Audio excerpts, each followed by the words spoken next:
The church smelled like old wood and too much perfume. My father's funeral had dragged out longer than anyone expected, and by the time we got back to my mother's house in Boise, everyone was exhausted. Family I hadn't seen in years was still hanging around, pretending they cared, picking at casseroles that had been reheated 3 times already. I sat in the corner, still in uniform, not because I wanted to show off, but because I had flown straight from Fort Carson and hadn't had time to change. My younger sister, Emily, was glowing like she just won a pageant. She had been circling the room, whispering into people's ears, making sure everyone knew how she was handling everything. She had that smug look she'd worn since we were kids, the one that said she thought the world owed her something. I ignored it, at least until the lawyer showed up. James Carter was an old friend of my dad's. He walked in with a briefcase that probably held the last bombshells my father had left behind. Everyone gathered around the dining table. The air felt heavier than at the funeral. This wasn't about grief anymore. This was about money, property, and who was about to get screwed over. James started reading. Emily was practically bouncing in her chair like a kid waiting for candy. My mom, Susan, sat stiff as a board. Her hands folded so tightly I thought she'd snap her fingers off. Then came the words that made Emily's smile stretch even wider. To my daughter, Emily, I leave the San Diego apartment and a minority share in Carter Construction. She nodded like it was just confirmation of what she already knew. San Diego, a luxury condo with a view of the Pacific Ocean worth millions. The kind of place Emily could post about on Instagram until her followers got nauseous. Then James turned the page. To my daughter Sarah, I leave the family cabin and the surrounding 200 acres of land in the Blue Ridge Mountains. For a second, the room went quiet. A cabin? My father had left Emily the penthouse lifestyle and handed me an old shack in the woods. I kept my face blank. I had learned that skill in the Army. Never let anyone see your reaction. But Emily wasn't about to let it go. She leaned back in her chair, crossed her arms, and smirked at me. A cabin fits you perfectly, you stinking woman. She didn't whisper. She wanted everyone to hear. Some people gasped. My mom looked down at the table, refusing to make eye contact. James shifted uncomfortably but kept reading, like pretending it didn't happen would make it go away. I clenched my jaw. It wasn't the insult that got me. I'd been called worse in Afghanistan by people who wanted me dead.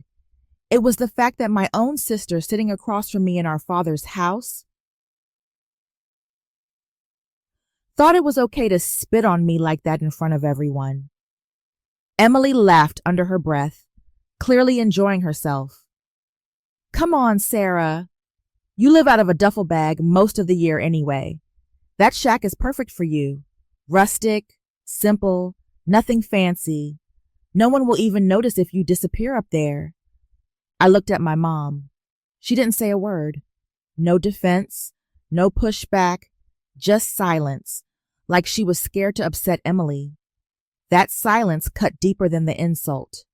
James closed the folder and cleared his throat. That concludes the reading of the will. Your father's wishes are legally binding.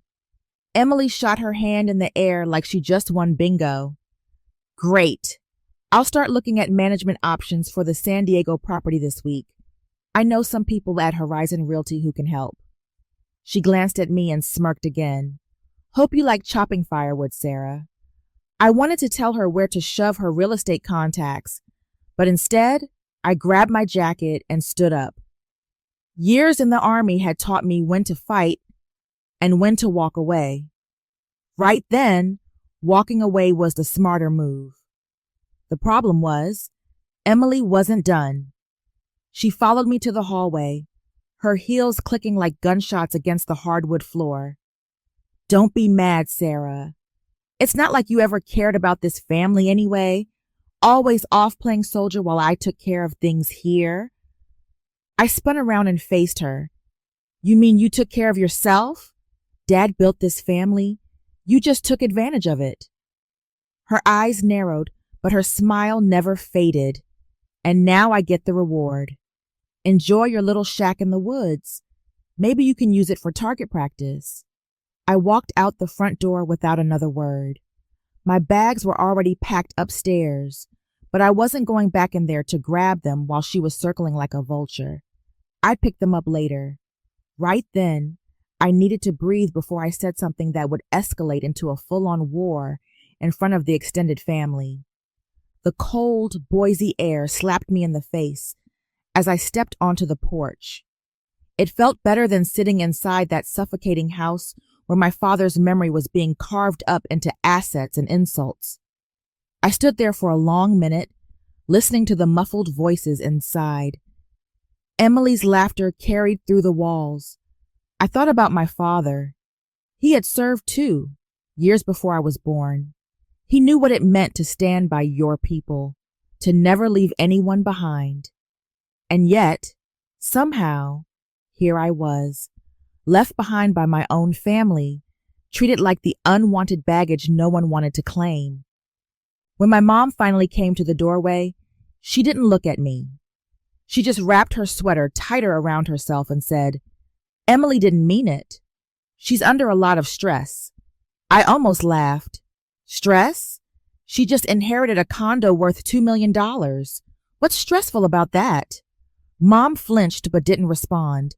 She stepped back inside without another word, leaving me on the porch. That silence spoke louder than anything. It told me exactly where she stood. Not with me, not with the daughter who had spent years overseas eating dust and carrying the Carter name into combat zones. She stood with Emily, the daughter who never sacrificed a damn thing. I walked down the steps, hands shoved deep in my coat pockets. The street was lined with cars, headlights glowing in the dusk. People were leaving, talking about dinner plans, weekend trips, anything but the family drama they had just witnessed. One of my uncles gave me a pitying smile as he passed. "Sorry, kiddo." "Rough day, huh?" I nodded, but didn't stop. Rough day didn't even begin to cover it. By the time I reached my car, my jaw ached from clenching it so tightly. I slid into the driver's seat and stared at the steering wheel, my father's words echoing in my head from years ago. "You're tougher than you think, Sarah. Never let anyone decide your worth." I started the engine, the sound loud in the quiet street. Emily's laughter still floated through the walls of the house as I pulled away. The highway stretched ahead in the dark, and the only sound inside my car was the steady hum of the engine. My phone buzzed in the cup holder, Emily's name flashing across the screen. I didn't bother picking up. Whatever she had to say would be another dig, another reminder that in her eyes, I was the expendable one. I let it go to voicemail. By the time I pulled into a rest stop, the weight of the day finally hit me. I leaned back in the seat, staring at the roof of the car. I had been through firefights in Afghanistan that rattled me less than my sister's words at that table. That's the difference with family. They know exactly where to hit you, and they don't miss. When I got back on the road, the next call came from my mom. For a second, I considered answering, but I knew how it would go. She would defend Emily, say she didn't mean it, then slip in a gentle suggestion that maybe I should just let Emily handle things. It wasn't worth hearing. I let that one go to voicemail too. Hours later, I was back at my tiny apartment near base. The place was sterile, barely lived in, because I was rarely there long enough to make it feel like home. I dropped my bag on the floor and sat on the edge of the bed. It was quiet, too quiet. I thought about calling one of the guys from my unit, but what was I supposed to say? "Hey, you ever get called a stinking woman by your sister during a will reading?" Yeah, that would go over well. The next morning, my mom showed up at my door without warning. She looked tired, like she hadn't slept, but she still had that polished appearance, hair sprayed into place, neat pearl earrings. She walked in without waiting for me to invite her. "Sarah," she started, setting her purse on the table, Emily feels terrible about what she said. I laughed. She feels terrible? Or you feel terrible about how it looked in front of the family? Her lips pressed into a line. That's not fair. She's under stress. She's handling the estate. She inherited a penthouse, Mom. She's not exactly living under a bridge. My mother sighed and sat down. You know what I mean? She has responsibilities. That condo isn't just for her. It's an investment, something she can manage for the family's future. There it was again. The word family being thrown around like it only applied to Emily. And what about the cabin? I asked. She hesitated. It's out of the way, difficult to maintain. Maybe it would make sense if Emily handled that too. She has connections with real estate companies. She could make it valuable. You have your career in the Army. You don't need to worry about property. I stared at her. So, let me get this straight. Dad left me something, and less than 24 hours later you're suggesting I hand it over to Emily? She folded her hands in her lap, avoiding my eyes. It would be simpler. She thinks of it as a family asset. I shook my head. No, she thinks of it as hers. And apparently so do you. Her face hardened. Don't talk to me like that, Sarah. I'm trying to keep this family together. I stood up, my voice steady. No, Mom. You're trying to keep Emily happy. Big difference. She flinched like I'd slapped her. After a beat, she picked up her purse and stood. I won't argue with you. Just think about it. When the door closed behind her, I sat down again, hands shaking with anger. I had faced down arrogant officers, corrupt contractors, even men pointing rifles at me, but nothing compared to the sting of being dismissed by your own mother. The next week passed in a haze of work, training schedules, supply checks, endless meetings. The Army had a way of swallowing up your time, leaving little room for personal battles. But no matter how busy I kept myself, the sting didn't fade. Every night when the lights went out, I saw Emily's smug face and heard her words. Then one evening, I got a text from her. Just checking in. How's life in your shack? I didn't respond. I deleted it and tossed my phone across the couch. She wasn't just rubbing salt in the wound. She was daring me to react. A few days later, Mom called again. This time, I picked up. Sarah, she said softly, Emily thinks you should stay at the cabin for a while. It would give everyone space. Things are tense right now. I almost laughed. Space? That's rich.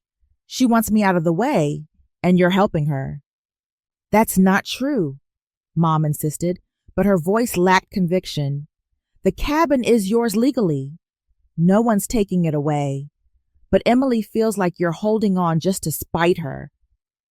My jaw tightened. She insulted me, Mom.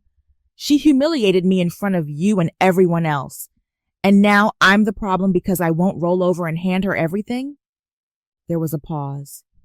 I don't want us to drift apart. Please, Sarah, at least go see the cabin. Stay a night. Clear your head. Maybe then you'll understand. Understand what? That my family had chosen Emily over me? That my inheritance was a joke in their eyes? I wanted to hang up, but I forced myself to breathe. Fine, I said. I'll go, but not for Emily, for Dad. The line went silent. Then she whispered, "Thank you," before hanging up. I sat there with the phone still in my hand, staring at the blank screen. For Dad. That was the only reason I'd do it. He had wanted me to have that cabin. Maybe he had a reason none of us saw. So I packed a bag, just enough clothes, boots, and gear to get by for a few days. My Army training had taught me how to live with less. A cabin in the mountains wouldn't scare me. What scared me was realizing that my own family saw me as disposable. The drive north took hours. The the road winding through stretches of forest and small towns that looked half abandoned. With each mile, Boise faded behind me, and the thought of Emily's smirk grew more distant. By the time I saw the first signs for Asheville, the anger in my chest had cooled into something else: determination. When I finally turned onto the dirt road leading to the cabin, my headlights caught the outline of a sagging roof and shuttered windows. My heart tightened. This was it, my so-called worthless inheritance. I pulled up and killed the engine. The night was quiet, the kind of quiet that pressed on your ears. I stepped out, boots crunching against gravel, and looked at the dark silhouette of the cabin.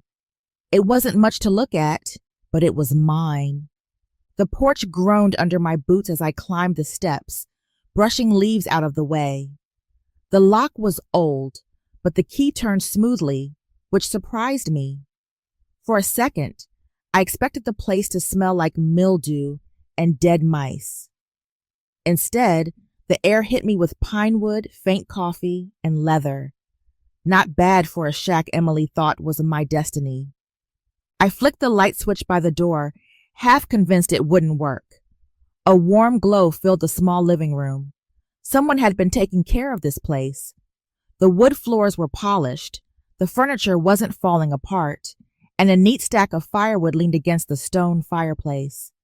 I shut the door and leaned against it, wondering if Dad had arranged for someone to keep an eye on the cabin. My bag sat heavy at my feet, but what caught my attention was a framed photograph on the mantel. I stepped closer. It was Dad, young, barely 19, standing in front of this same cabin with an older woman I didn't recognize. On the back, written in his sharp handwriting, with Grandma Ellen, 1961, the place where everything began. Grandma Ellen. Dad had never mentioned an Ellen. He always said his parents died young, no family left. I studied the woman's face. She had kind eyes and a look that suggested she wasn't someone you messed with. For a second, I almost felt like she was looking right back at me. A knock on the door made me jump. My hand instinctively reached for where my sidearm usually was before I remembered I wasn't on duty. I peered through the window. An older man stood on the porch, holding a casserole dish. "Miss Carter," he called out. I opened the door cautiously. "It's Captain Carter. Who are you?" He gave a warm smile. "Name's Tom Bennett. I live 2 cabins down. Marine Corps, retired. Your father asked me to check in when the time came. He said you might need a friend out here." Marine Corps. That explained the straight posture and the haircut still sharp at 69. He held out the dish. "Beef stew. Figured you'd be hungry after the drive." I hesitated, then took it. "You knew my dad?" Tom nodded. "Knew him well enough. He came up here a week before he passed, spent 3 days organizing things, told me his daughter might show up one day looking like the world had turned on her. Said I should remind you that sometimes the most valuable treasures are hidden in unexpected places." His words, not mine. My throat tightened. "He really said that?" "Clear as day," Tom replied. "Oh, and he said you should check under the kitchen floorboard when you're ready." He tipped his cap and started down the steps before I could ask another question. I shut the door, the stew heavy in my hands, and stood there in silence. Dad had known this was coming. He'd prepared for it. And now here I was, holding his message like some coded mission brief. I set the stew on the counter and dropped to my knees by the kitchen table. The boards were old pine, scuffed from decades of boots and chairs. Running my hand along the floor, I found one plank that shifted slightly.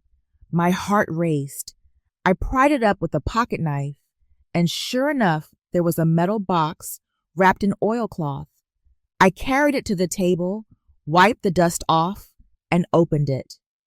Inside were papers, photographs, and a letter addressed to me in Dad's handwriting. But what stopped me cold was the geological survey tucked underneath. My military training had me scanning numbers and summaries fast. Words jumped out: granite, feldspar, high yield, estimated commercial value substantial. Emily thought she'd stuck me with worthless wood and creaky floors. What I actually had was land sitting on top of serious mineral deposits. I sat down hard, staring at the paper. Dad hadn't left me scraps. He left me something valuable, something he didn't trust Emily with. Hands shaking, I opened the letter. My dearest Sarah, if you're reading this, I was right about Emily. I pray I'm wrong, but I saw the signs. The way she looks at our home like it's hers. The way she dismisses you when she thinks I'm not listening. I need you to know about Ellen. She wasn't my blood grandmother, but she took me in after my parents died. This was her cabin, her land. She studied it her whole life. She knew it held resources, but told me to protect it. She said one day it might give my family what they truly needed: security, independence, and strength. Now it's your turn. I set the letter down, tears blurring the words. Dad had trusted me, not Emily. He had seen something in me she never could. I pushed the letter aside and picked up one of the old photos. Dad stood next to Ellen, and behind them, I spotted survey markers in the ground. She'd known. She had left all this to him, and now it was mine. My phone buzzed on the table. Emily, of course. I didn't answer, but the text lit up the screen. How's the shack, Sarah? Still smell like mold? I stared at it and almost laughed. If only she knew. The night wore on as I went through the box. Land deeds, bank statements, Dad's notes. The deeper I dug, the clearer it became.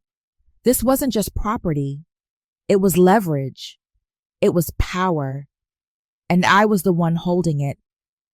By midnight, I finally ate the stew.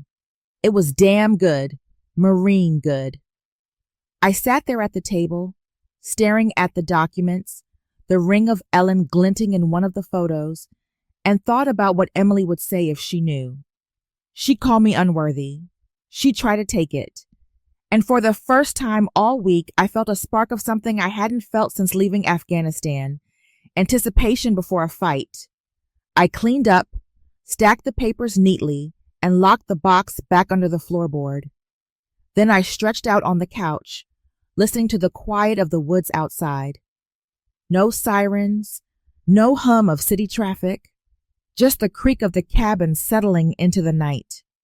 As I drifted toward sleep, one thought cut through the haze. Dad had left me exactly what I needed. Not just land, not just minerals, but a chance to finally stand on my own.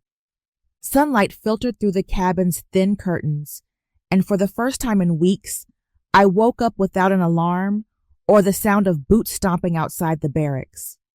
My back ached from the couch, but the smell of pine and the quiet of the lake made it tolerable. I sat up, rubbed my face, and looked toward the kitchen table. The letter from Dad lay right where I'd left it, waiting. I poured myself instant coffee from the dusty tin I found in the cabinet, then sat down and unfolded the rest of the letter. Sarah, I left you the cabin for a reason. Emily would only see money in it, but you'll see what it really means. Ellen believed in resilience.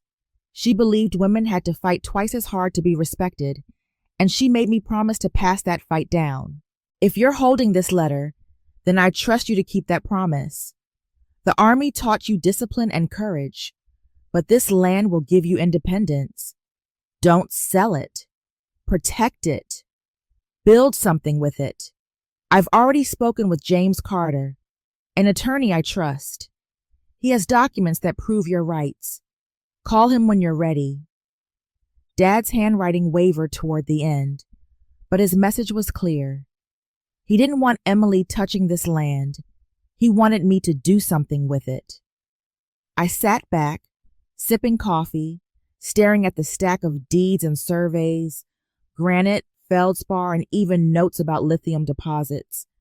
That was no small deal in today's market. Dad hadn't just left me property. He'd left me leverage Emily would kill for. A knock on the door broke my focus. I stood and opened it cautiously. Tom Bennett was back, holding a tool belt this time. "Morning, Captain," he said. "Figured you'd need some basics if you're staying a while." Hammer, nails, flashlight. Nothing fancy, but it'll keep the place standing. "Thanks," I said, stepping aside. "Come on in." Tom placed the belt on the counter and gave the cabin a quick scan, the way vets do when they walk into a new space, checking exits, windows, angles. Habit dies hard. "Your dad told me not to spill too much," he said, lowering himself into a chair. "But he wanted you to know this land's not just a cabin by the lake. He said it could change your future if you handle it right." I nodded. "I found the box and the survey." Tom gave a slow grin. "Good. Then you already know. Most people out here think this land's just pretty scenery, but your Grandma Ellen, hell, she was smarter than the geologists I worked with overseas. She knew exactly what was under our boots." "You knew Ellen?" I asked, surprised. He chuckled. "Not personally. She died before I moved here. But everyone in these parts knows the stories, tough as nails. The kind of woman who could argue a county commissioner under the table and still bake a pie before sundown. She passed that toughness to your dad, and now, I guess, to you." I leaned forward. "Tom, tell me straight. If Emily finds out about what's under this land, how bad could this get?" He didn't hesitate. "Bad. Families tear themselves apart over less. Developers will swarm like vultures if they sniff money here. You'll need a good lawyer and thicker skin than you already have." I almost laughed. "Thicker than the Army gave me?" "Blood cuts deeper than bullets," he said simply. That stuck with me. After he left, I spent hours going through more papers, maps with handwritten notes, old photos of Ellen with survey equipment, even a contract draft between Dad and the U.S. Army Corps of Engineers. He must have been preparing something before he died. By afternoon, my phone buzzed again. This time it was Emily calling. Against my better judgment, I answered. "Well," she said, her voice syrupy sweet. "How's our little shack treating you?" "Drafty. Falling apart?" "It's fine," I said flatly. She gave a mocking laugh. "Of course it's fine for you. Fits you perfectly. Isolated, simple, nothing special." I gripped the phone tighter. "Emily, what do you want?" "I was just thinking," she said casually. "Mom and I could help you manage the property. You don't have time for this with your deployments and all. It would make sense for me to handle it. You'd still get visits, of course. Holidays, maybe. Doesn't that sound easier?" I let silence hang for a beat. "No, Dad left it to me. I'll handle it." Her tone sharpened. "Don't be difficult, Sarah. You know you're not cut out for this kind of thing." I hung up before she could finish. My pulse was pounding, but deep down, I felt something new. Resolve. That evening, I cooked the rest of Tom's stew and ate by the fire. The flames popped and crackled, and I thought about Dad's words. Build something with it. Emily would never understand that. She only saw money, but Dad wanted more. I pulled the letter out again and read the final lines. "Sarah, you've been underestimated your whole life. By teachers, by commanding officers, even by your own family. Don't waste this chance. Use it to prove them wrong. Use it to help others who've been pushed aside. That's Ellen's legacy. That's your legacy now." The words burned into me. I wasn't just sitting on a pile of rocks. I was sitting on a mission. And unlike Emily, I didn't need a penthouse to feel powerful. I had something better, proof that my father believed in me more than anyone else. As the fire died down and the cabin went quiet, I looked out the window toward the dark lake. My family thought they'd thrown me away. They had no idea I was just getting started. The next morning, the crunch of tires on gravel pulled me out of sleep. I pulled on a jacket and stepped onto the porch. A black SUV sat idling at the end of the drive. Two men in business casual slacks, windbreakers, and clipboards stood near the cabin, scanning the trees like they were surveying the land. "Can I help you?" I called, my voice sharper than I intended. One of them smiled too quickly. "Morning, ma'am. We're from Horizon Realty Partners. Just checking out some property lines." Horizon Realty Partners. Emily's company. My jaw tightened. "This property belongs to me." "You got permission from who exactly?" The man shifted his weight. "We were told by your sister it was a family holding.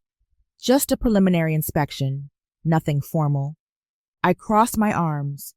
"Then you can preliminarily get off my land before I call the sheriff." They exchanged a glance, then nodded, retreating toward the SUV without another word.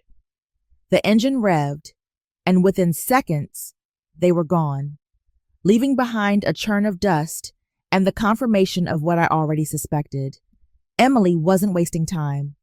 I went back inside and slammed the door harder than I meant to. My pulse hammered in my ears. She had sent people here to my cabin, as if I were just a placeholder until she could move in her pawns. I grabbed my phone and dialed Mom. She answered on the second ring. "Sarah," she said, cautious. "Mom, did you know Emily sent realtors to my cabin this morning?" There was silence, then a sigh. "She just wants to make sure everything's in order. She thinks maybe the land could be developed." "Developed?" I snapped. "She doesn't own it. Dad left it to me. What part of that do you two not understand?" Her tone hardened. "You don't need to raise your voice. Emily is trying to help. You're a soldier, Sarah, not a landowner. She has the experience to manage this." I closed my eyes. "She doesn't want to manage it. She wants to steal it." "Don't be dramatic," Mom said flatly. "She's thinking of the family's future." There it was again, the family card, always stacked in Emily's favor. I ended the call before the anger boiling in my chest came out in words I couldn't take back. By midday, I needed air. I took a walk down the dirt road, the chill biting through my jacket. The woods were still, the kind of quiet that sharpens every sound. Half a mile down, I found fresh tire tracks cutting into the brush near the property line. Someone had driven off-road to get closer. I crouched, tracing the ruts with my finger. Wide spacing, heavy tread, probably the same SUV. They hadn't just stopped by. They'd been poking around. When I got back, Tom was stacking firewood by his porch. "You had company snooping?" he asked, like he already knew the answer.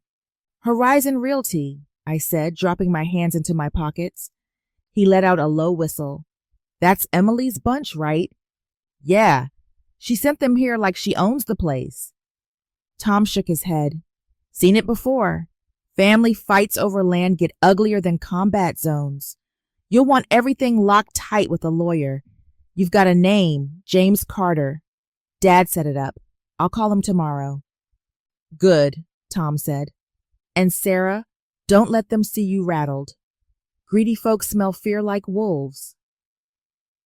That night, as the fire burned low, I thought about his words. Wolves. That's exactly what Emily was unleashing. The next day, I drove into town and found a small diner with decent Wi-Fi. Over eggs and coffee, I drafted an email to James Carter's office. Within an hour, I had a reply. He could meet me Friday. Relief settled in, knowing Dad had set up a legal safety net before he died. Back at the cabin, I found fresh footprints by the dock. My stomach dropped. Someone else had been here while I was gone. I scanned the ground. 3 distinct sets of boot prints leading from the road straight to the back porch. Inside, nothing seemed touched. Still, I walked each room carefully, instincts from years of deployment kicking in, cleared corners, checked windows, no signs of forced entry. But the fact that strangers had come this close was enough. That evening, Mom called again. I almost didn't answer, but something in me wanted to hear what excuse she had this time. "Sarah," she said, "you're making things worse. Emily feels like you're shutting her out." "She's breaking into my life, Mom." Literally. I had strangers walking my property lines this morning. "She's just trying to protect family interests," Mom insisted. "Family interests?" I snapped. "What about my interests? What about Dad's wishes? He trusted me with this, not her." The silence stretched heavy. Finally, she said, "Emily is worried you'll ruin things out of spite." I laughed bitterly. "Out of spite? She called me a stinking woman in front of you, and you sat there, and now you're siding with her. Tell me, Mom, when exactly did I stop being part of this family?" Her voice faltered. "That's not true, Sarah." "Feels true," I said, and hung up before she could respond. I paced the living room, anger pumping hot in my veins. Every call, every move Emily made was calculated to corner me. She had Mom on her side, she had money, and now she had her company sniffing around like they already owned the deed. But she didn't have me, and she didn't have Dad's letter. That night, I pulled the metal box out again, laying the documents across the table: mineral surveys, legal deeds, contracts waiting to be finalized. Emily could play dirty, but this was proof, hard evidence. If she wanted a fight, she was about to get one, and I wasn't walking away. The wind picked up outside, rattling the shutters. I locked the door and loaded the old hunting rifle Dad had left in the closet, not because I planned to use it, but because it reminded me of something the Army drilled into me over and over. You don't leave yourself exposed. When the house was quiet again, I stood at the window, looking out at the dark tree line. Somewhere out there, Emily's people were circling, but I wasn't going anywhere. The next morning, I drove into Boise with the documents tucked into my bag. The closer I got to the city, the tighter my grip on the steering wheel became. I wasn't nervous about courtrooms or lawyers. I'd stared down Taliban fighters in dusty alleys. But sitting across from legal sharks and greedy family, that was a new battlefield. James Carter's office was in a high-rise overlooking the Boise River. The receptionist greeted me like she'd been expecting me, and minutes later, I was in a glass-walled conference room. James walked in, mid-40s, sharp suit, calm eyes that had probably seen their share of family meltdowns. "Captain Carter," he said, shaking my hand firmly, "your father spoke highly of you. He trusted you'd be the one to handle this." Hearing that steadied me. "He left me more than I realized," I said, sliding the metal box across the table. James opened it with practiced care, scanning documents quickly. He stopped at the geological survey, eyebrows lifting. "Well," he murmured, "your sister's in for a surprise. This isn't just a cabin. These mineral rights alone are worth tens of millions. Feldspar, granite, and..." He tapped the lithium report. "This could make you wealthier than any penthouse ever could." I leaned back, arms crossed. "Emily already sent her people snooping." "She's trying to box me out." James nodded. "I suspected as much. That's why your father came to me. He knew Emily's greed would surface, and he wanted protections in place." He pulled out a thick folder and slid it toward me. "Here, deeds, titles, mineral rights, all signed, notarized, and filed. You are the sole legal owner. No one can challenge that unless they want to burn through years in court and lose." The weight of those words settled like armor across my chest. For the first time since the funeral, I felt like the ground under me was solid. James studied me. "You've served your country." You understand discipline and patience. This is no different. You hold the advantage. Don't let them bait you into rash moves. I gave a short laugh. That's Emily's specialty. Baiting. He smiled. Then you'll have to specialize in not biting. I left his office lighter than I'd walked in. Driving back toward the mountains, I kept thinking about Dad's words. Build something with it. Emily would sell everything to the highest bidder. I wanted something that lasted. When I pulled into the cabin's driveway, Tom was there, chopping wood. He eyed the folder in my hands. So you bulletproof now? Pretty much, I said. Dad set everything up. Emily's got no legal ground. Tom grinned, wiping sweat from his brow. Good, because those people came by again while you were gone. I told them to back off. Didn't like the look they gave me, though. They'll be back, I said. Emily doesn't quit. Tom nodded slowly. Then don't you quit either. That night, I spread the documents on the table, studying every line until the words blurred. It felt like preparing for a mission. Supplies ready, objectives clear, threats identified. The army had drilled me for combat zones, but the battlefield now was my own bloodline. The next day, I got an email from the U.S. Army Corps of Engineers.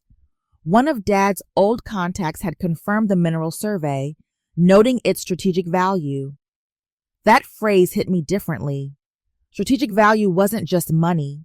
It meant potential contracts, government interest, leverage on a national scale. I stared at the screen, then at the quiet lake outside the window. Emily had no idea what she was circling. This wasn't just family property. It was a resource with the kind of weight politicians whispered about behind closed doors. By afternoon, my phone rang again. This time, I answered without checking the caller ID. Sarah? Emily's voice snapped. I heard you met with Dad's lawyer. I smirked. News travels fast. Who's feeding you, Mom? You're being unreasonable, she said sharply. That land could be worth a fortune and you don't know the first thing about handling it. Funny, I shot back, because Dad thought I did. He trusted me, not you. Her tone dropped to a hiss. If you think you can cut me out, you're dead wrong. This isn't over. I hung up, not because I was done, but because she didn't deserve more of my time. I stepped outside, the cool evening air hitting me like a splash of water. Tom was sitting on his porch, sipping something from a tin mug. You look like someone just threatened to sue you, he called. I sat down on his steps. Worse, someone threatened to be my sister. He chuckled. Family will cut you deeper than any knife. Tell me about it, I muttered. Tom leaned forward. You know what I learned in the Marines? You win fights before they start, not by swinging first, but by being so damn prepared the other guy realizes he's already lost. You've got that chance now. Don't let her dictate the tempo. His words sank in. I wasn't just defending myself anymore. I was on offense. Later that night, I wrote notes in a spiral notebook. Secure land. Strengthen legal position. Develop plan for future use. Don't let Emily define narrative. It felt like writing an ops order. Maybe that's what this really was. An operation, just with different weapons. The wind rattled the windows again, and I thought of Dad's voice telling me I was stronger than I believed. For years, Emily had defined me as the one in uniform who didn't understand real life. But standing here with legal proof in my hands and a cabin that held more value than she could imagine, I realized she was the one who didn't get it. Real life wasn't about penthouses and showy wealth. It was about grit, survival, building something that mattered. I locked the documents back in the box, slid it under the floorboard, and sat by the fire. The logs hissed and cracked, filling the cabin with warmth. For the first time since Dad's funeral, I didn't feel like the discarded daughter. I felt like the one holding the line. And Emily, for all her smirks and insults, was about to learn the difference between greed and strength. The fire had burned down to glowing embers when my phone lit up again. This time it was Mom. Against better judgment, I answered. "Sarah," she said quietly, "your sister is upset. She thinks you're being hostile." I let out a bitter laugh. Hostile? She sent realtors to trespass on my land. She's lucky all I did was kick them off. She just wants to make sure the property is handled responsibly, Mom replied, her tone clipped but careful. Handled responsibly, I repeated. By who, Mom? By the sister who called me a stinking woman in front of you? Or by the daughter Dad trusted enough to leave this cabin to? Silence hung on the line. I could almost picture her tightening her grip on the phone, pearls gleaming at her neck like armor. Don't make this harder than it has to be, she said finally. Emily believes your father wanted this land managed for the family. Stop, I cut in. You don't get to rewrite Dad's wishes. He left this to me, not her, not you, me. Her voice rose, sharper than I'd ever heard it. Don't talk to me that way. I'm your mother. I watched you run off to the army instead of staying close to home. I supported Emily while you were gone, and now you act like you're the victim. The words stung, but I didn't flinch. You supported Emily because she gave you what you wanted, a daughter who stayed. I gave you something different. I gave you service, discipline, sacrifice, and you never once said you were proud of that. Her breathing hitched on the other end. Sarah, that's not fair. No, I said firmly. What's not fair is you sitting silent while Emily humiliated me. What's not fair is you defending her greed instead of respecting Dad's decision. The line went dead. She'd hung up. I sat there in the dim light, phone heavy in my hand. The truth was laid bare. Mom wasn't neutral. She was with Emily. The next day, I decided to face it head on. I drove back to Boise to the family home. Pulling up, I saw Emily's Lexus in the driveway, gleaming like a trophy. When I stepped inside, both of them were waiting in the dining room. Mom sat stiff-backed at the head of the table, Emily lounging beside her with a glass of white wine, confidence dripping from every movement. Sarah, Mom said, we need to talk. I dropped my keys on the counter. Funny. That's exactly how Dad's will meeting started. Can't wait to hear how this one ends. Emily smirked. Still the sarcastic soldier. Dad spoiled you, leaving you that shack. You don't have the faintest clue what it's worth? Oh, I have a pretty good idea, I shot back. Her eyes narrowed. Then you understand why it should be handled by someone with experience. I've already had Horizon Realty draft potential buyers. The offers will be substantial. You went behind my back to appraise my property? I asked, my voice rising.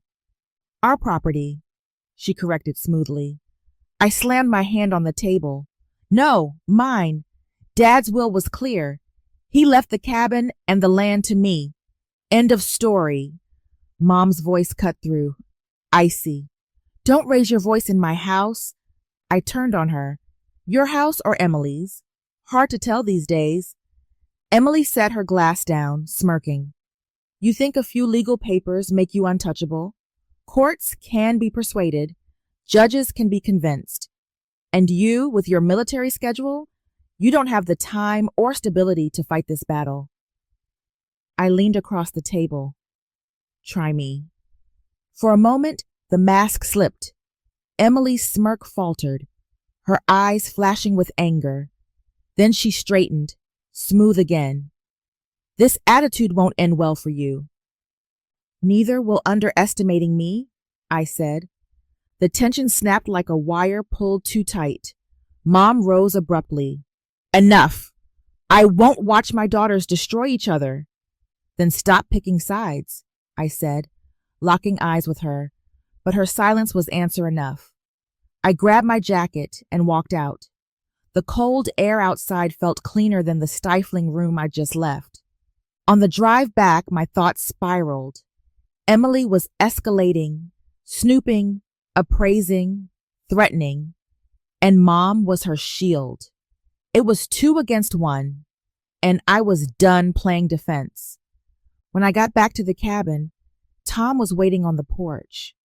He looked at me the way only another veteran can, reading tension in posture, in clenched fists, and eyes that won't rest. "You saw them," he said, not even asking. I nodded. "They're not backing down."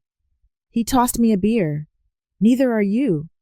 We sat in silence, sipping. Finally, I said, "Funny thing about combat zones, you expect the enemy. Family's different. Hits harder." Tom nodded slowly. "That's because in combat, you know where the line is. With family, the line keeps moving." The beer was cold, the air colder, but I felt a fire inside me that no weather could put out. Emily wanted to push. Mom wanted me silent, but I'd been trained for worse. Before turning in that night, I walked down to the dock. The lake reflected the moon, calm and steady. I thought of Dad, his trust, his letter, his warning. I whispered into the night, "I won't let them take this from me." And in that moment, I believed it. The next morning, I rolled up my sleeves and decided the cabin wasn't going to look like a forgotten relic anymore. If Emily wanted to treat it like trash, I'd turn it into something worth fighting for. First, I hauled out the broken chair stacked in the corner. Then, I scrubbed counters, swept floors, and cleared spider webs from the rafters. The Army had taught me to turn chaos into order, and within a few hours, the place looked less like a hand-me-down and more like a home. When Tom stopped by, he whistled low. "Looks like you're running a field exercise in here, Captain." "Just bringing it up to standard," I said, dropping the mop into the bucket. He nodded, setting down a toolbox. "Thought you might need this. Hammer, screws, some paint. Place has good bones. It just needs someone who gives a damn." We worked side by side most of the afternoon. Tom replaced a loose porch board while I patched a drafty window. The rhythm of labor calmed me. Each nail driven, each board scrubbed clean felt like reclaiming something Emily couldn't touch. Later, when the sun dipped behind the trees, we sat on the porch steps with 2 cold beers. "You ever think about what you want this place to be?" Tom asked. I looked out at the lake.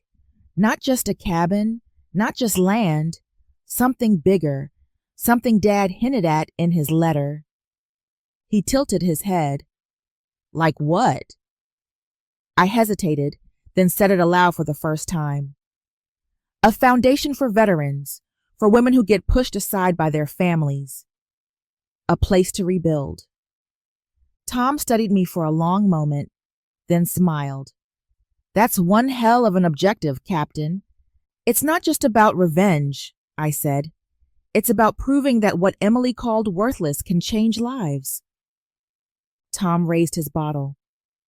"Then you build it, and don't let anyone stop you." That night, I sat at the table, drafting ideas in a notebook. I listed names: Carter Veterans and Women Foundation. I wrote goals: transitional housing, job training, counseling.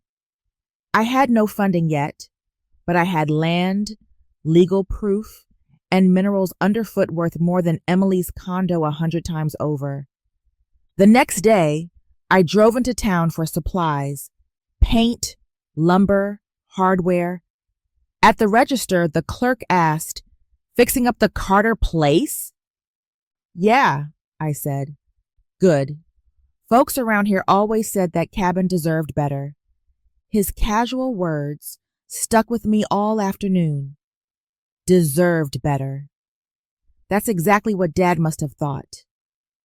Back at the cabin, I painted the front door a fresh coat of deep green. It gleamed in the afternoon sun, bold and solid. With every stroke, I felt more ownership, more determination.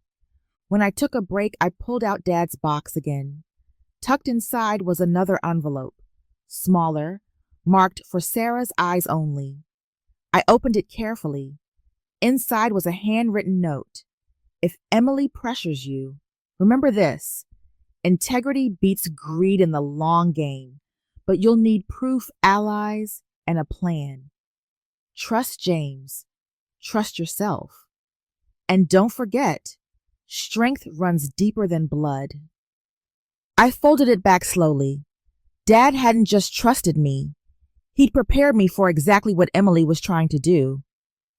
By evening, Tom returned, carrying an old army cot. Thought you might want something better than that couch. Thanks, I said. Feels like I'm back in a forward operating base. He grinned. Difference is, here, you've got choice. You get to build instead of just survive. As night fell, I cooked pasta on the stove and ate with the window open, listening to the steady lap of the lake.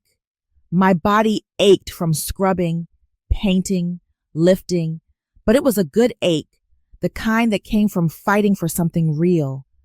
After dinner, I sat down with my laptop and began drafting a proposal for the foundation. Simple bullet points: land use, community support, funding options. I wasn't sure how far I'd get, but writing it down made it tangible. Halfway through, my phone buzzed. An unknown number. Against better judgment, I answered. Sarah Carter? A man's voice asked. Yes. This is Horizon Realty. Your sister asked us to extend a formal offer on the cabin and surrounding acreage. 7 figures. Cash. Clean deal. I let out a sharp laugh. Tell Emily she can keep her cash. This land isn't for sale. Think carefully, the man warned. Offers like this don't come twice. Neither do sisters who betray you, I snapped and hung up. Anger surged, but it didn't shake me. It steeled me. Emily was playing her cards fast because she knew time wasn't on her side. Later, I stood on the dock under the stars. The water was still, reflecting the moon like glass. I thought of every soldier I'd served with who came home to nothing, of every woman I'd met who'd been told she was disposable. This land wasn't just my inheritance. It was my weapon, my shield, my chance to prove them all wrong. When I went back inside, I wrote the last line of my proposal in bold. This foundation will stand as proof that strength, not greed, defines legacy. Then I closed the notebook, shut off the lamp, and let the cabin settle into silence, the smell of fresh paint still sharp in the air. I woke the next morning to the sound of my phone buzzing nonstop. Text after text, missed calls stacked on the screen, all from Mom, all from Emily. Something was brewing. Before I could decide whether to answer, an email alert popped up. Attached was a legal notice. Emily had hired her own attorney and was preparing to file for equitable division of family assets. My jaw clenched. She was making her move. I called James Carter right away. He answered on the first ring. I've been expecting this, he said calmly. Your sister retained counsel last night. They're alleging that your inheritance is unfair and that you coerced your father. That's insane, I snapped. Dad prepared everything months before he passed. It was airtight. James's tone was steady. It is airtight, but lawsuits aren't always about winning. They're about wearing you down. Emily knows if she drags this out, it'll cost time and money. She's betting you'll cave. She doesn't know me very well, I muttered. James chuckled softly. That's the spirit. I'll file the first response today. Don't engage with her directly, only through counsel. But Emily didn't give a damn about legal advice. She called me an hour later, her voice dripping with mock concern. Sarah, why are you making this harder? You know the cabin should be shared. Dad never meant to cut me out. Funny, I said. His signature on every legal document says otherwise.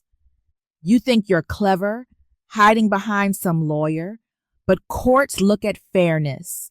And when I explain how you've manipulated Mom, how you abandoned family for the army, how you're unstable from deployments, I cut her off, voice sharp. Be very careful, Emily. She paused, then sneered. That cabin won't save you. You'll lose everything. I hung up, blood boiling. She was trying to twist my service into a weakness, like sacrifice was something to be ashamed of.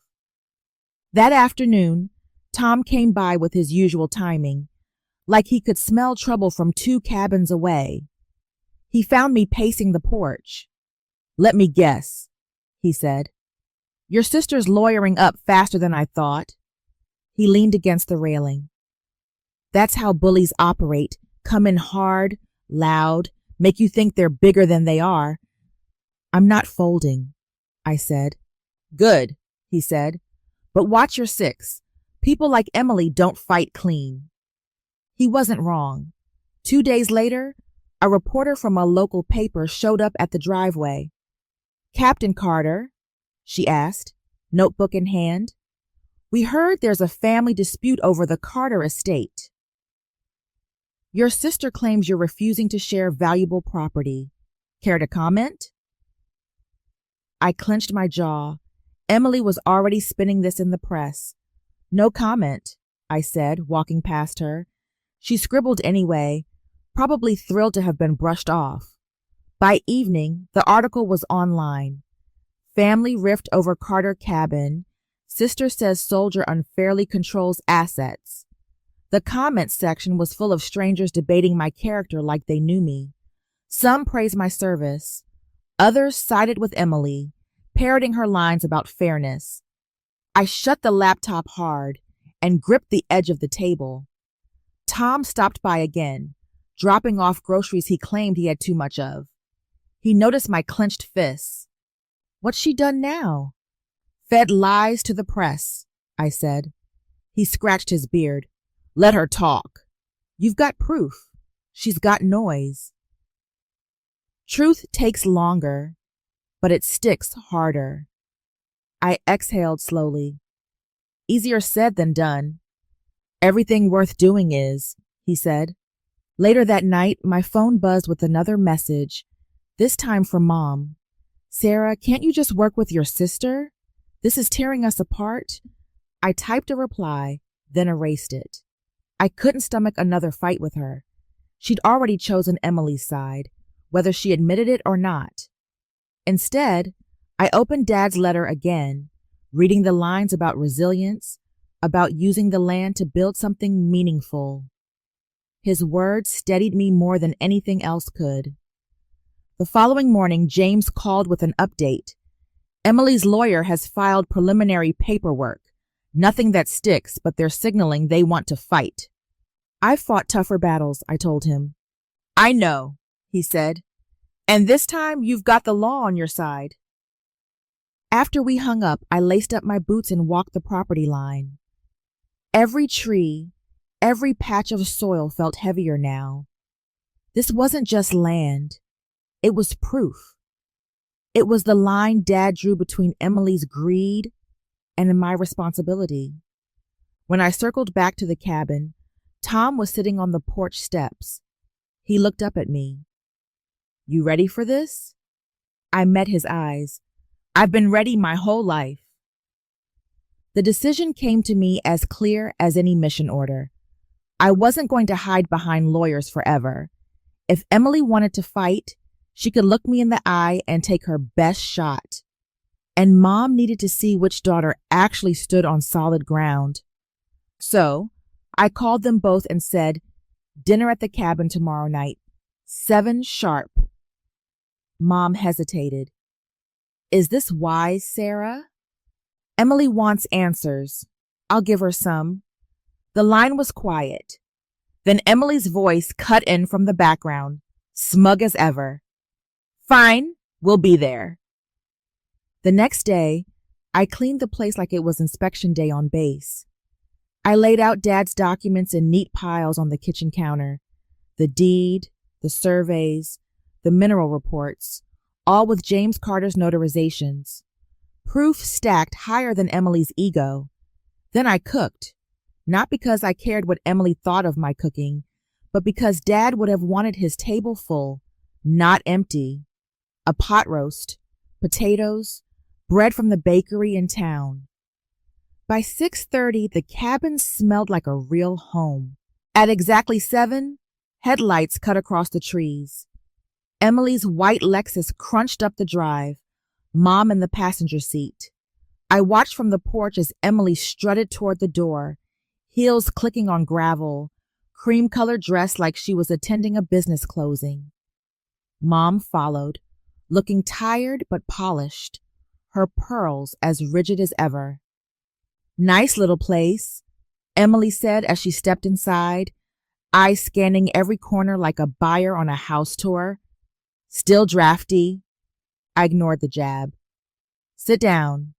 Dinner's ready. We ate in tense silence at first. Mom tried small talk about the weather, about Boise traffic, but it fell flat. Emily was too busy looking around, cataloging furniture, staring at the old photo of Dad and Grandma Ellen on the mantel. Finally, she leaned back in her chair, smirking. So what's the big plan, Sarah? Going to tell us you painted the porch and now you're queen of the Blue Ridge Mountains? I set my fork down calmly. I'm going to tell you the truth. The truth Dad left for me, not for you. Her smirk faltered slightly, but she recovered fast. Enlighten us. I stood, walked to the counter, and brought the metal box to the table. Slowly, deliberately, I placed the geological survey in front of her. Read it. She snatched it up, eyes flicking across the page. Her confident smile slipped. This says...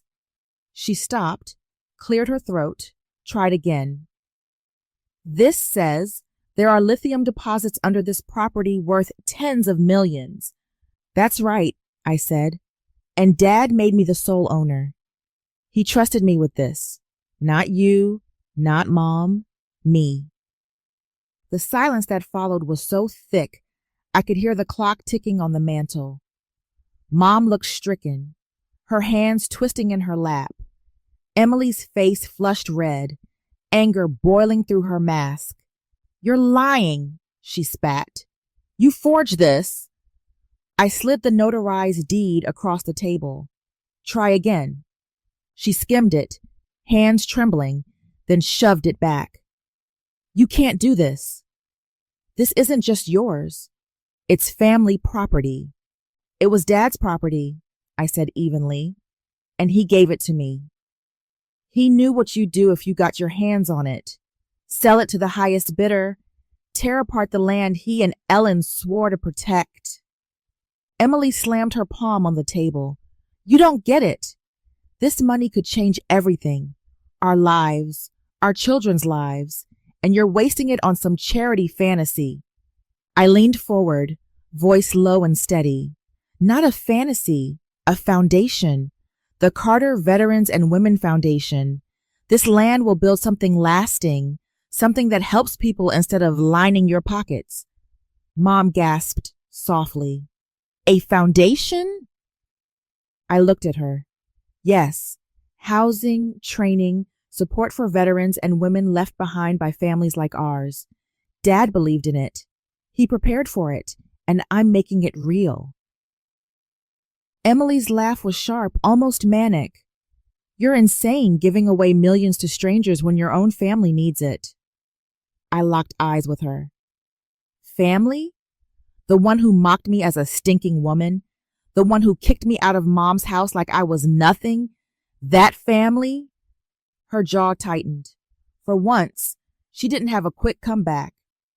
I turned to Mom. And you? You sat silent. You let her treat me like garbage. And now you're shocked Dad trusted me more.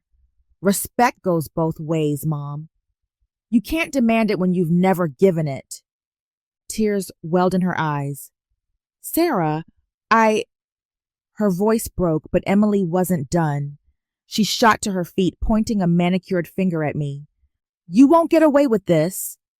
I'll contest every document, every survey. I'll drag you through court until you're broke and begging. I stood too, meeting her glare head on. Try me. Dad's lawyer anticipated every move you'd make. The paperwork is locked tight. You'll lose, Emily, and you'll waste every dollar trying. The air crackled with fury. Mom sat frozen, caught between us. Finally, Emily grabbed her purse. This isn't over, she hissed, storming toward the door. I didn't stop her. Mom lingered, looking at me, with tears streaming down her cheeks. I didn't realize, she whispered. I didn't know what your father planned. You didn't want to know, I said softly, because it was easier to believe Emily deserved everything. But Dad saw me. He saw what you refused to see. She covered her mouth, then hurried after Emily, leaving the cabin quiet again. I stood there, staring at the table littered with proof. Dad's handwriting, notarized deeds, surveys worth millions. For once, Emily's words hadn't rattled me. She could scream, threaten, hire lawyers, but the truth sat right here in black and white, and no one, not her, not even Mom, could take it away. The cabin door had barely shut when the silence settled heavy around me. The roast sat half-eaten on the table, steam fading, the air still thick with the echo of Emily's threats. I gathered the papers, stacking them neatly back into Dad's metal box, then slid it beneath the floorboard. It wasn't fear that drove me to hide it again. It was ritual, proof that I held the line. The next morning, I brewed coffee strong enough to scrape paint. My phone buzzed with a flood of alerts. Emily's attorney had filed the contest formally, but James Carter's email followed right after. No grounds. I'll crush this before it gets traction. His calm words steadied me. Still, I knew Emily wouldn't stop screaming just because the law shut her down. By noon, word had reached the local paper again. This time, the story wasn't flattering to her. A leak from the courthouse confirmed Dad's will was airtight, that her filings were little more than tantrums dressed up in legal language. The article quoted an unnamed source. The younger Carter daughter is wasting her time. The cabin and mineral rights belong entirely to Captain Sarah Carter. I read it twice, then set the phone down, exhaling. For once, the truth was louder than Emily's spin. That evening, headlights flashed in the driveway again. I braced myself, but it wasn't Emily. It was Mom. She stepped out slowly. No pearls this time, just a simple sweater and slacks. She looked smaller, like the weight of everything had finally settled. "Can I come in?" she asked softly. I opened the door and stepped aside. She walked in, eyes sweeping the room like she was seeing it for the first time. "It looks alive again," she said, touching the freshly painted doorframe. I poured her tea, set it on the table. For a long while, she said nothing, just stared at her hands wrapped around the mug. Finally, she whispered, "I've been wrong." I didn't speak up. I let Emily convince me you were selfish, that your service was just running away, that this cabin was worthless. But last night, seeing those documents, hearing your father's words, I realized he trusted you more than I ever did. Her eyes filled, and that broke me. I swallowed hard. You didn't defend me when she humiliated me. You chose silence. Her tears spilled over. I know, and I can't undo it, but I want to be better now, Sarah, if you'll let me. I nodded slowly. I'll let you, but it won't be easy. She nodded back. I don't expect easy. The next day, Emily struck again, this time in person. She stormed onto the property without warning, heels sinking in the dirt, her voice carrying before she even reached the porch. You think you've won? She shouted. That article is trash. I'll appeal. I'll drag your name through every court until you choke on legal fees. I stepped outside, meeting her at the edge of the porch. You're wasting your breath, Emily. The law isn't on your side. The press isn't on your side. Even Mom's not on your side anymore. Her face twisted. Mom? Right on cue, Mom appeared in the doorway. Emily, she said firmly, enough. I've watched you tear this family apart. Your father's wishes were clear, and I won't stand in the way of them anymore. Emily's jaw dropped. You can't be serious. You're choosing her after everything I've done for you?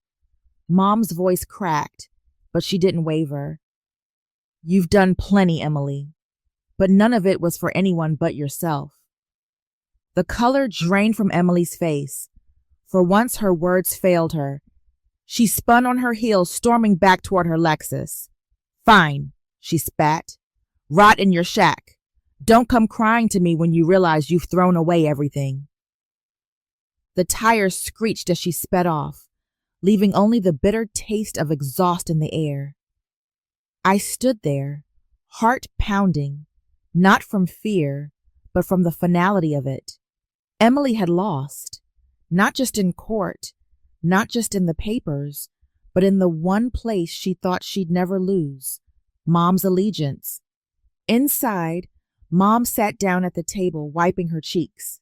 She'll never forgive me, she whispered. She doesn't need to, I said quietly. What matters is that you finally saw the truth. That night, I wrote the final draft of my foundation proposal, polished and ready. I attached the legal documents, the mineral valuations, everything James had confirmed. Then I hit send to a list of potential partners in veteran organizations. It was no longer an idea in a notebook. It was real. When I closed the laptop, I looked around the cabin. Fresh paint, sturdy boards, Dad's letter framed on the mantel. The place wasn't just mine. It was ours. Dad's, Grandma Ellen's, every soldier who would one day find a second chance here. For the first time, I didn't feel like I was clinging to something to keep it from being stolen. I felt like I was building something too big to be taken away. And Emily? She could stew in her bitterness as long as she wanted. I wasn't fighting her anymore. I was fighting for something bigger. The ribbon fluttered in the breeze as I tightened it one last time across the entryway of the new building.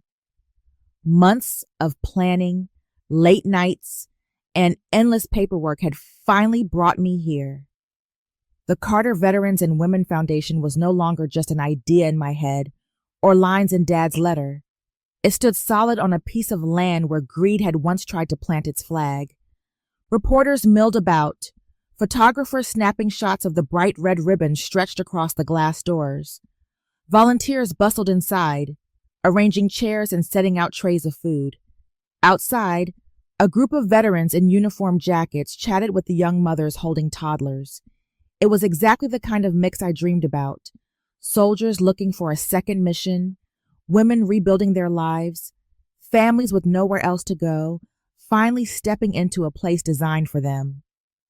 Tom strolled up in his usual jeans and worn-out Marine Corps cap, carrying a coffee like he owned the place. "Looks good, Captain," he said, scanning the crowd. "Never thought I'd see this much action in sleepy western North Carolina." "Neither did I admitted, smoothing the front of my blazer. I wasn't wearing fatigues today, but somehow this felt like the most important uniform I'd ever put on. "Your dad would be proud," Tom added. His voice was steady, but I caught the tightness in his throat. "Yeah," I said softly. "I think so too."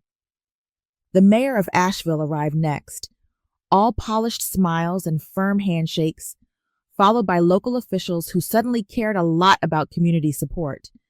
They lined up for the photo ops, but I didn't mind. Their presence meant the foundation had traction, and traction meant survival. When it was time, I stepped to the podium. The crowd hushed. My eyes caught on Mom in the front row. She was sitting straighter than I'd seen her in years, hands clasped tight in her lap. She hadn't missed a single planning meeting since that night Emily stormed away. It wasn't forgiveness for the past, not entirely, but it was proof of change. I took a breath and began. This land was supposed to be forgotten, I said. An old cabin, a piece of property no one cared about. Some people even mocked it. Mocked me. They thought it was worthless. But what they didn't see, what they refused to see, was what was hidden underneath. Murmurs rippled through the crowd. I kept my voice calm, steady. My father and grandmother believed this land could carry something bigger than wealth. And today, that belief becomes real. This foundation will provide housing, training, and support for veterans and women who've been abandoned, overlooked, or cast aside. Because nobody should be told they don't matter. Nobody should be treated like a burden. The applause that followed wasn't polite. It was loud, raw, the kind of clapping that came from people who actually believed what they were hearing. I gripped the podium tighter, letting the sound wash over me. When it quieted, I added, "This isn't revenge." Not really. Success is the only answer worth giving to those who tried to tear you down. And standing here, opening these doors, I think we've answered them loud enough. The ribbon was cut. Cameras flashed. People surged inside, their voices echoing in the halls. For the first time since Dad's funeral, I felt like I could breathe without a weight on my chest. After the ceremony, I slipped away to the lake dock, needing a moment alone. The water shimmered under the afternoon sun, just as it had the first night I'd arrived at the cabin, broken and unwanted. Except now, everything had shifted. The dock was repaired, the land alive with possibility, and I was no longer standing there wondering if I'd survive. I was standing there knowing I'd built something no one could take. Mom walked up quietly, joining me at the edge. She slipped her arm through mine. "I was wrong about you," she said. Her voice cracked, but held firm. "And I see it now. All of it. I'm proud of you, Sarah." I nodded, throat tight. "That means more than you know." Behind us, the building buzzed with laughter and conversation, veterans swapping stories, kids playing in the courtyard, women signing up for programs.